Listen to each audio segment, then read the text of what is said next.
બોલો દાદા, શું નામ તમારું? રસુલભાઈ. રસુલભાઈ. બા તમારું નામ? શરીફાબેન. ક્યાંથી આવ્યા રસુલ દાદા? અમે ઇધરથી આવ્યા. ઈડરથી આવ્યા? બારી પાસે. હા, ટાવર પાસે ઈડરમાં જ રહો છો? ટાવર પાસે બરાબર બરાબર.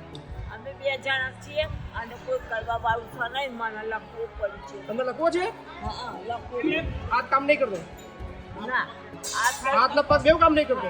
હા કોઈ કા નહીં બાપુ. એવું છે? શું નામ બા તમારું નામ? મદીનાબેન. મદીનાબેન. તમે મૂકવા આવ્યા છો અમને? તો હું આવી તો શું કરું? તમારું શું થયા? જોડમાં પાડોશી. ખાલી પાડોશી. પાડોશીનો ધર્મ નિભાવવા આવ્યા તાણ આમ મારું ઘરના પૈસે પાડું ભરી છો? લાવી. વાહ. તો આ બેવનું કોઈ છે જ નહીં? નહીં હમણાં છોકરાને ક્યાં ગયા? બહુ ને અત્યારે છોકરો થોડો ફરી જતો રહે ને બહુ તો છોકરો લઈને નાહી જાય સુરેન્દ્રનગર. કોઈને કે નહીં? આ બેનું કોઈ રહ્યું જ નહીં? બા ઘર કેમનું ચાલતું હતું તમારું? તમારું ઘર કેમનું ચાલતું હતું? અમે 2 જણા છીએ. આ કોઈ હાલત તમારું કોક આને તો ખાવ.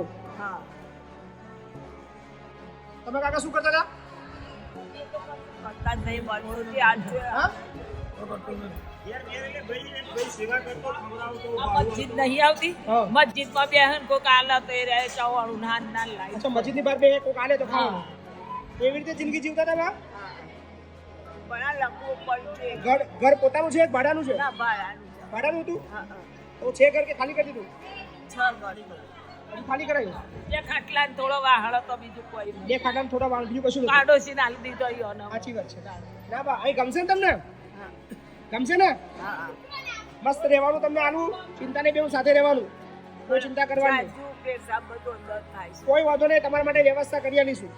તમારા માટે એક બેનની વ્યવસ્થા કરી આલી છે, તમને બધી મદદ કરશે. બરાબર? કોઈ ચિંતા ના કરો. ગયડો જ દુઆ લીધી છે બાપુ, બીજું સાચી કોઈ વાત છે. નહીં.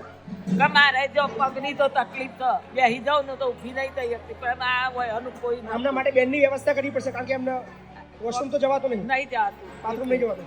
ચિંતા ના કરશો, તમારા માટે એક બેનની વ્યવસ્થા હું કરી આપું છું. જાતું નહીં. કોઈ વાંધો નહીં. અને આટલું આ હાથ થઈ ગયું. આખું 50% શરીર ફેલ થઈ ગયું છે.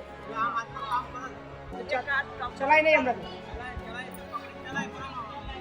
પડી જવાય. આજે કદી પકડાય ના તો કોઈ શું નામ તમારું? ઇમ્તિયાઝભાઈ. તમારું નામ? તમે મતલબ માનવતાનો ધર્મ નિભાવવા આવ્યા છો? ઈડરના જ છો? હિંમતનગર. તમે? ઈડરના. ના ના, સરસ.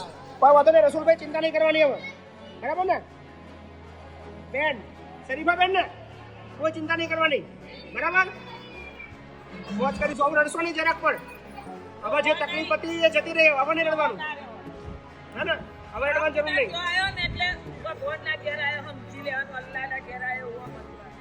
હું તો બહુ વિડીયો જોઉં ઊભું થવાતું નથી, જાય તો પેશાબ થતું. કોઈ ચિંતા ના કરશો, તમારા માટે પ્રોપર માણસની વ્યવસ્થા કરી આપું છું. તમે બધું તમારું સેવા થશે. તું ક્યાં રહો છો બાપા? બે શરીફા બેન, હવે રડશો નહીં. હવે મસ્ત રહેવાનું યાર. આ દીકરો જ છે. હવે ચિંતા ના કરશો. તમારા દીકરો જ છે આ બાપુ છે. એમાં મજા તમે અને કોઈ તકલીફ હોય તો બાપુ કહેવાની, એ પોતે જ કીધું. બરાબર? રોવા નહીં. હવે ના રડશો. હવે ચિંતા નહીં કરવાની. બંધ થઈ જાઓ. બરાબર રસુલભાઈ? હે ને? ના હું નહીં તારી હવે શરીફા બેન, હવે નહીં રડવાનું. હવે મસ્ત રહેવાનું. હવે કોઈ અને દીકરો સમજવાના, બાપુ દીકરો જ છે. હું તમારો દીકરો જ છું, ગયા જન્મનો, છૂટા પડેલો. હા ને? ટેન્શન નહીં લેવાનું. બરાબર? અને તમારી વ્યવસ્થા કરજો. હો, તમારા બાપુ છે ને દીકરો જ છે, તમે ચિંતા ના કરો. કોઈ બી હોય ને તો આ બધા કોઈ બી ભાઈઓ મુનો બાપુ તરત કહેશે. બરાબર? હું તો વિડીયો જોઈને આવીશું એટલે તમારે જોયું નતું. કુસ્તી લઈને ના આવી કોઈ જોયું નહીં. પાડોશી લાયા મને ત્યારે તમને ઉદ્ધાર શકો મૂકી અહીંયા તમારી દુઆ મારી છે. સાચી વાત ભગવાન છે. દુઆ કરે. ઓગળી ચીડિયાનું પૂન છે. બસ મને એટલું બાપુ, મારે આ ભાઈને 3 છોડીઓ છે, મારે રડનાને 10,000ની નોકરી કરી પૂરું કરું છું. સાચી વાત છે. પણ તો અમે ભાડું કીધું. ના ના, સરસ. સરસ શરીફા બેન, હવે ચિંતા નહીં. આપણે જઈએ આપણા ઘેર હેડો. હે ને?